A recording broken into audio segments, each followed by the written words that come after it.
necessarily power supply hum reduction, because you get the common mode rejection of the power supply hum by virtue of the push-pull configuration of the 845 driver. Relatively low audio return path to ground through that output capacitor. And I'm wondering what your thoughts are, because a 40 mic capacitor, I have to make that myself out of some motor running capacitors, which are polypropylene and oil in a series parallel configuration. And I'd end up actually with 50 microfarads. I'd end up with 10 microfarads more. But I'm also concerned about the inrush current. I don't soft start the high voltage to the 845 supply. I don't keep it on all the time. There's a separate contactor that energizes the primary of the plate transformer for the 845s as part of the TR switching arrangement I use here. So I wanted to get your thoughts about that output capacitor. And then lastly, we have an issue here. We have lovely neighbors, great people, but they want to put a solar panel array on their house right next door to me. And I'm very, very much concerned about the inverter harmonic spectra and how that would impact my HF operation. And I'm wondering what you personally have heard about that stuff. I've done a lot of research on the internet, and it doesn't look good. There are certain brands of inverters and DC optimizers that are made, they come from Europe, that are built to a much, much higher quality and conducted RFI and radiated RFI specifications in this junky Chinese crap that most of these solar array companies install. They have no consideration about the RFI issues with these installations. So I know I just made a long transmission, but there's a lot for both of us to digest here. WA1HLR, this is W2XR. Here's W2XR from WA1HLR. Well, last things first. This is a difficult situation. Chances are that your daytime will get trashed. But I don't know how enforceful FEC law is, and now with that numbnut president of ours tearing down on everything, who knows? The FEC may become a lot less effective than it is as far as forcing certain standards.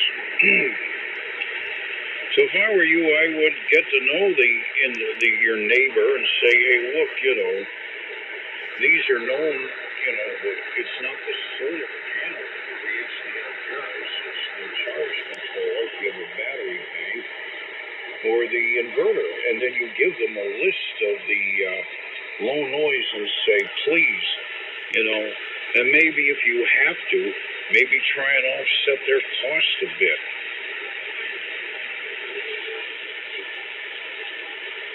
Okay, thank you.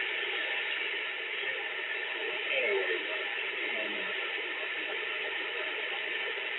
I would offer to help out and say, hey, look, I've been doing amateur radio for years, and a lot of these things, there's no consideration for noise suppression, and it would really impact me. And just stress that. And say, hey, I've known of situations where the radio amateur had a neighbor that got one of the plasma TV sets, and the reception was getting totally trashed. So he bought the neighbors a new whiz-bang LED TV set that doesn't put out any garbage products. And, it's going to take a little bit of money, financial diplomacy. Now, as far as the low source impedance for the audio driver, I would have done the same thing, 40, 50 mics at least. Now, out of curiosity, where is the leak? insulators, or is it where the case is soldered together? Okay, that's a good question. But first things first.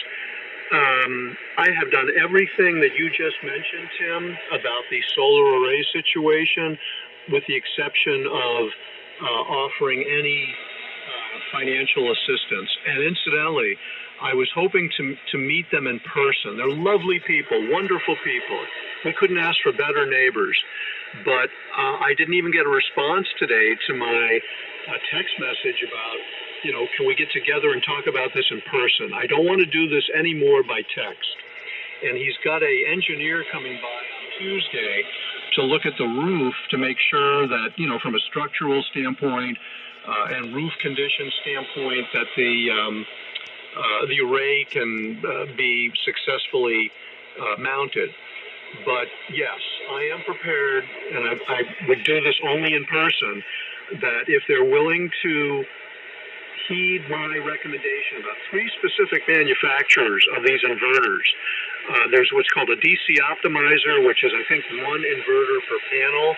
And then there's, of course, the final inverter, which I guess takes the summation of the, either it's the AC or the DC, I don't quite know how they work, that converts everything finally to 240 volt for mating to the AC line. I gave them the names of the 3 European companies that make very low noise hardware. And I finally, yesterday, for the first time, I got the name of the manufacturer of this, I should say rather the installer or company who promotes this particular brand of solar array that they want to install. And I looked them up on the internet, and you can only imagine the number of complaints that hams have had about these damn things on HF. So, yes, I've already told them. Unfortunately, it's all been by text. The gentleman works nights and he sleeps days, so he's difficult to get a hold of. But I told them, I've been a ham for 55 years. This is my passion. It would create a real hobby hardship for me to have to suffer with this kind of interference to my receiving equipment. But I've got to see these people in person to make the case. And, you can't be difficult about this. They are entitled to put this equipment on their roof. You can't stop somebody from doing that. But by the same token, a good neighbor obviously would consider